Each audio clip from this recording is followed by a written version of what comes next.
everyone. This is Atticus. This is Behind the Curtain, where we talk about what went right, what went wrong, what changed. If you missed the first two episodes, I broke down the Amazing Spider-Man number 121 dub and Silver Surfer Requiem. Go check those out. Now, before we get into this, hear me out. Don't like the video. Don't subscribe. Not yet. Let me earn it. If you're into comic book dubs, voice acting, or just nerdy deep dives into the creative process, you're in the right place. If not, no hard feelings. Stick around.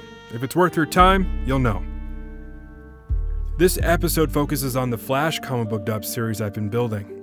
These are short-form dubs, a shift from the usual 20-minute deep dives.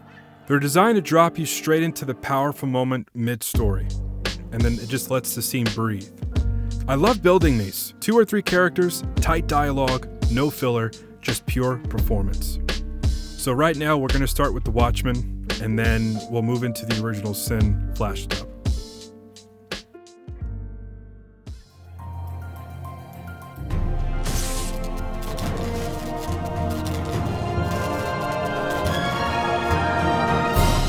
Alright, so this particular section of the story is pulled from the Watchmen 2019 edition. So that's why the colors look more vibrant, as this was originally published in 1995. It's the same recoloring that's featured in the Absolute edition, and includes a behind-the-scenes section called Glimpses at the end of the book. It provides a glimpse at the creation of the book with early drafts and notes from Alan Moore, the author, and the artist Dave Gibbons. The story is considered one of the greatest comic book stories ever told.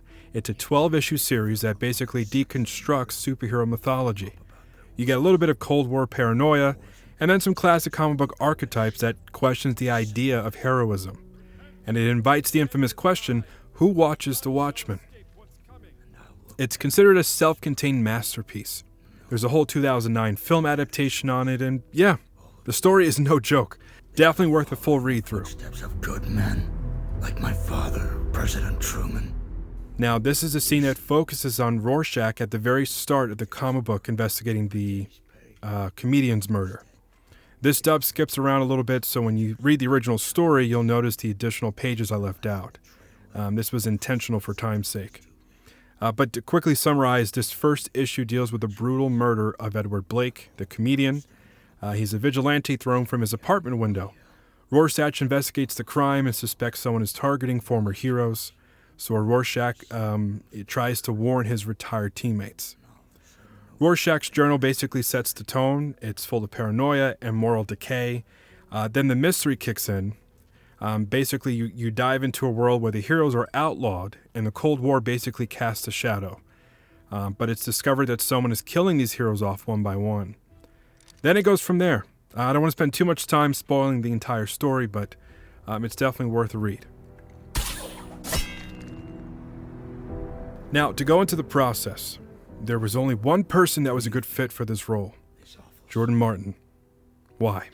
Because I found he could pull this voice off better than anyone I knew in the voice acting community. Granted, my reach is limited, because I'm still new to this space. He was the best I could find so far. But what's even better, he's not even a voice actor. But someone with this much talent deserves credit for his efforts. He did this whole dub without even reading the lines. He had the whole thing memorized. That's how much he loves Watchmen. The dialogue in the scene where Rorschach steps into the comedian's apartment came straight from the movie adaptation. With some video editing magic and a close enough match to the comic book's font, I just threw that in there to accentuate the scene a bit more. A comedian died in New York. Somebody knows why. Somebody knows. This dub was created in one day, and while it's only a few minutes long, it took me hours to put together. And listen, I understand Watchmen hasn't exactly achieved the same mainstream popularity like Marvel or DC. So maybe that's another reason why this isn't my most popular or most watched dub. It's also pretty short, so I get it. The story has a targeted audience, and while it has a specific message it wants to tell, it is very niche. It doesn't feel like a superhero movie to the general audience. It feels like a noir film with costume detectives. The story itself is a bit complex and dense, but it's still worth a read, worth getting into the world of the Watchmen.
Have you ever kept a secret thinking it wasn't a big deal until it came out and hit way harder than you expected?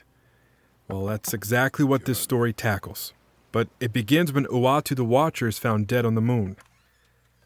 The heroes find his eyes gouged out along with his cosmic knowledge stolen.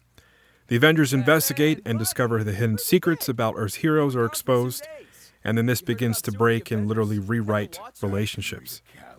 I won't spoil too much on who killed Uatu in case you like to read the series.